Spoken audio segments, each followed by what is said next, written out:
dans une vie, vous ne devez pas être tranché dans la vie. Parfois, il faut faire il faut faire un peu semblant. Vous ne pouvez pas être trop affiché, quoi. Donc, vous n'êtes pas d'accord, vous n'êtes pas d'accord. Non, dans la politique, c'est pas comme ça. La politique, il faut combiner beaucoup de choses. Il faut combiner la souplesse, il faut combiner la souplesse, pardon, la flexibilité, il faut combiner la fermeté, c'est la combinaison de beaucoup de choses. Et là, vous êtes en train de voir, à moins que vous ne soyez pas vraiment avertis, mais ceux qui sont avertis voient déjà la fin de la coalition. Quand vous lisez les mots, entre les lignes, les propos de M. Mbongo, vous vous rendez compte qu'il ne le dit pas seul. Il a certainement rencontré le président de la République, ils ont certainement parlé avec le président, ils ont parlé avec les gens de la Mouka, ils ont parlé avec toutes les couches politiques, ils ont parlé même avec ceux-là qui sont au niveau du PPRD et au niveau du FCC, mais qui sont découragés, qui ne veulent plus de cette coalition, qui veulent un peu s'affranchir, mais ils attendent qu'il y ait un petit chaos organisé pour que ça marche. Moi, je parle souvent avec les militaires, les militaires de la garde républicaine, il y en a beaucoup, qui nous disent, on attend que ça. On attend que ça. Le jour où il y aura des pépins, on attend que ça. Et ça, ce n'est pas des petites personnes qui le disent. Non, mais c'est des cadres qui le disent. Quand on se rencontre généralement dans des coins ou dans des cercles culturels ou quand on va un peu fréquenter les gens, c'est ce qu'ils nous disent. Ils nous disent, on attend que ça. Alors, vous pensez que Monseigneur Mbongo ne connaît pas toutes ces choses? Si, il connaît. Il connaît toutes ces choses. Mais il faut trouver un atterrissage en douceur. Il faut surprendre l'adversaire. Il ne faudrait pas que l'adversaire soit préparé. Parce qu'aujourd'hui, si vous vous allez brutalement dans la séparation de la coalition, rassurez-vous d'une seule chose. Peut-être vous me donnerez raison. 3 mois seulement après, il y aura des poches de rébellions à l'est du pays. C'est pourquoi vous avez vu le président Fachi en train de travailler de façon,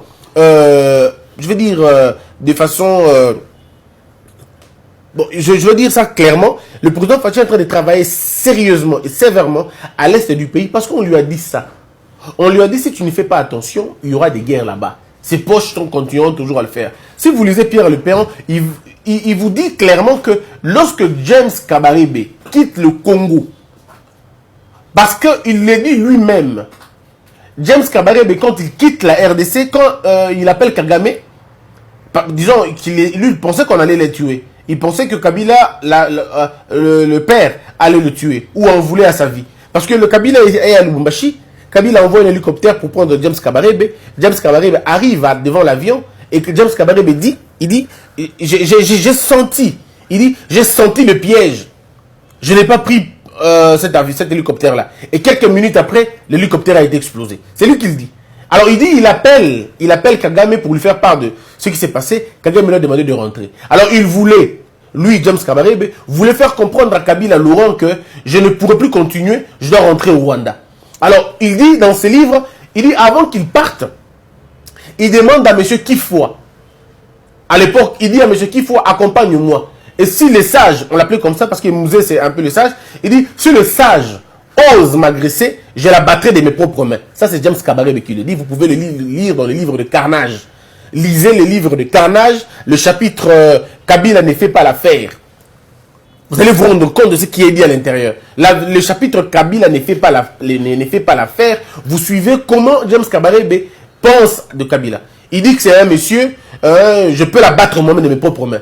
Donc, c'est pour dire que quand il part, 5 jours seulement après, quand James Kabarebe part, 5 jours seulement après, il y a naissance du RCD. RCD qui était finalement financé par les Rwandais, tout le monde sait. 5 jours seulement, RDC financé par Kigali.